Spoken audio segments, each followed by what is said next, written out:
வாழ்க்கை நிலையற்றதுதான். ஒரே நாளில் இப்படி ஒரு தலைகீழ் திருப்பத்தை ஏற்படுத்திவிடும் என்று யார்தான் அறிவார்? மற்றவர்களின் உயிர்களை துச்சமாக நினைத்து விசச்சாராயம் விற்ற நபர்களால் பல குடும்பங்கள் நிலை குலைந்து விட்டன. அப்படிப்பட்ட குடும்பங்களில் ஒன்றை பற்றிய பதிவு இது.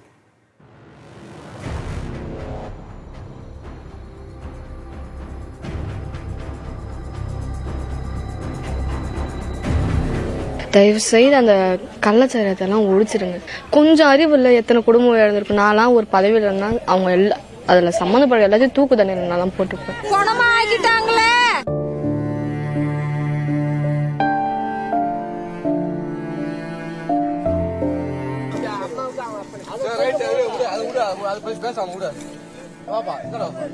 உலகம் அறியா இந்த சிறுவர்கள்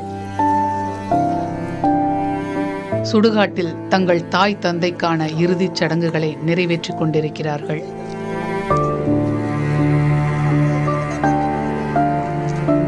பத்து மற்றும் 9ஆம் வகுப்பு படிக்கும் இந்த சிறுவர்கள் சுடுகாட்டில் தங்களுக்கு சொல்லப்படும் சடங்குகளை செய்யும் இந்த காட்சிகள் எத்தகைய மன உறுதி கொண்டவரையும் குலைத்துவிடும்.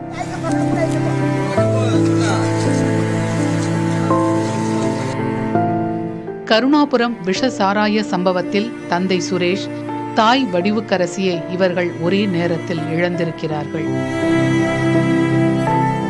பெயிண்டரான தந்தை வலியை மறக்க குடித்த நிலையில் டம்ளரில் ஊற்றியிருந்த விஷ சாராயத்தை ஓம நீர் என கருதி குடித்ததில் தாயும் உயிரிழந்தார். ஆதரவற்று நிற்கும் இந்த 3 குழந்தைகளில் மூத்தவரான சிறுமி கோகிலா 11ஆம் வகுப்பு படிக்கிறார். பெற்றோரை பறிகொடுத்த துயரமும் குடிப்பழக்கத்தால் பறிப்போன உயிர்களை எண்ணிய கோபமும் தெரிக்கிறது இவரது வார்த்தைகளில். எங்க அப்பாவும் எங்க அம்மாவும் தான் இறந்தாங்க. தயவு செய்து அந்த கள்ளச்சாரியத்தெல்லாம் ஒழிச்சிருங்க. நாங்க மட்டும் இல்லை, எத்தனை பேர் இறந்துருப்பாங்க, எத்தனை பேர் கஷ்டப்பட்டுருப்பாங்க. நாங்க தாய் தகப்பல நாங்க தான் நடு ரோட்டில் நிக்கிறோம்.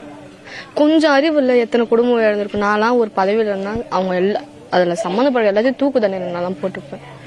அந்த அளவுக்கு வெறியா இருக்கு. அவங்க ஒரு குடும்பம் இன்னைக்கு கைது பண்றவங்க நாளைக்கு ரிலீஸ் ஆயிடுவாங்க. 24வது அடி கைது பண்றாங்க. என்ன பண்ணுவாங்க? ஒன்னும் பண்ண போறது இல்ல. திருப்பி கொடுப்பாங்க, வந்து வெளியே வந்துகிட்டே இருப்பாங்க ஜாமீன் வாங்கிட்டு. வேற என்ன பண்ணுவாங்க? அவங்களால எத்தனை குடும்பம் அழிஞ்சது? இப்ப 10 லட்சம் கொடுத்தாங்க. நான் ஒன்னும் இல்லைன்னா சொல்ல. எங்க அம்மாவுக்கு 10 லட்சம், எங்க அப்பாவுக்கு 10 லட்சம் கொடுத்தாங்க. திருப்பி அந்த காசு கூட கொடுத்தாரு, எனக்கு வேணாம். எங்க அம்மா அப்பா திருப்பி அவங்களால கொடுக்க முடியுமா? நாங்க அனுப்பி வச்சதெல்லாம் திருப்பி போயிடும். நாங்க எவ்வளவு சந்தோஷப்பட்டு வாழ்ந்துருப்போம். எந்த அளவுக்கு நாங்க இப்ப இருப்போம். எத்தனை பேர் அழுதுருப்பாங்க, எத்தனை கதறல் கேட்டிருக்கோம் அவங்க காதுல. அவங்க இப்ப வித்துட்டு எல்லாத்தையும் ஒடுங்கி வச்சுட்டு இப்ப போயிட்டாங்க. அவங்க திருப்பி நாளைக்கு வருவாங்க, அதேதான் திருப்பி பண்ணுவாங்க, தெரியாத பண்ணுவாங்க. அப்பயும் இப்படிதான் விட்டுட்டு உட்காந்துருப்பாங்க எல்லாம்.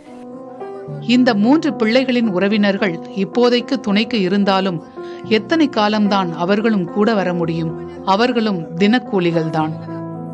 இந்த குழந்தைகளை பார்த்து கொள்ளும் அளவுக்கு பொருளாதார பலம் இல்லாதவர்கள்தான். அந்த பிள்ளைங்க முன்னே இதுல இருந்து எப்படி வெளியே வரணும் தெரியலண்ணா. அந்த சின்ன பையன், அந்த 2 பிள்ளைங்க கூட கொஞ்சம் விவரம். அந்த சின்ன பையனுக்குள்ள சுத்தமாவே இல்ல. காலைல டீ எடுத்து வைக்கிறான், அத்தை எனக்கு எங்க அம்மா டீ எடுத்து வைப்பாங்க அத்தை அப்படின்னு டீ கீழே தட்டி விட்டாரு. உடந்துருமா என் தம்பி நிக்கிறான் அந்த இடத்துல வந்து என் தம்பியை கட்டி பிடிச்சிட்டாரு. எப்பா எங்க அம்மா எங்கப்பா, எப்பா எங்க அப்பா எங்கப்பா அழுவுறான். அதெல்லாம் நம்மளால கேட்க முடியல. பெரியவங்களா இருந்தா கூட பிரச்சனை. சின்ன பையனா அவங்க அம்மா இந்த கையை பிடிச்சி நசுக்குவான். அவன் கேட்கறேம்மா நான் யாரு கைமா பிடிச்சிட்டு தூங்குவேன்னு சொல்றான். ஒரு விதம் சொல்லும் போல நமக்கு அடி வேலை பத்திட்டு இருக்கணும். இவ்வளவு உயிர் எடுத்துட்டு அவன் ஏன்னா உயிரோட இருக்கணும். இப்ப நீங்க பேட்டி எடுக்கிறீங்களா, உங்களால எதை பண்ண முடியுமா அவனா? சுரேஷ் வடிவுக்கரசி தம்பதி இருந்த வீடு ஓராண்டுக்கு முன் தரைமட்டமானது.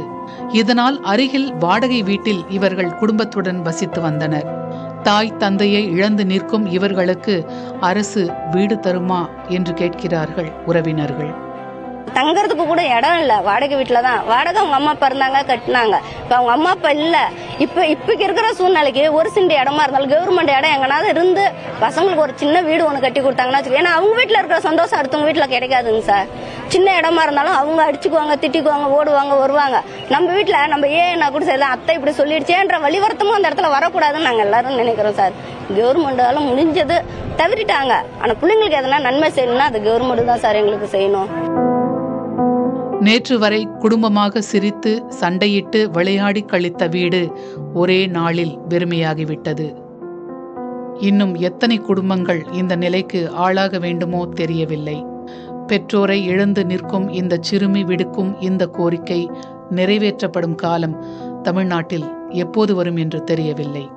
எங்களால கொஞ்சம் கூட ஏத்துக்கவே முடியல. முந்தானே தான் எங்க அப்பா எங்க அம்மா என்கிட்ட நல்லா பேசினாங்க. திடீர்னு பார்த்தா போயிட்டாங்க. ஐயோ, தயவுசெய்து அந்த மது கடையும் சேர்த்து முடுங்க. அதுவும் விஷம்னா அதுவும் விஷம் தான். அது குடிச்சவங்க மட்டும் குடல்லாம் வேகாதா? சாக மாட்டாங்களா அவங்களும்? புதிய தலைமுறைக்காக ஒளிப்பதிவாளர் பாலாவுடன் செய்தியாளர் ஸ்ரீதர்.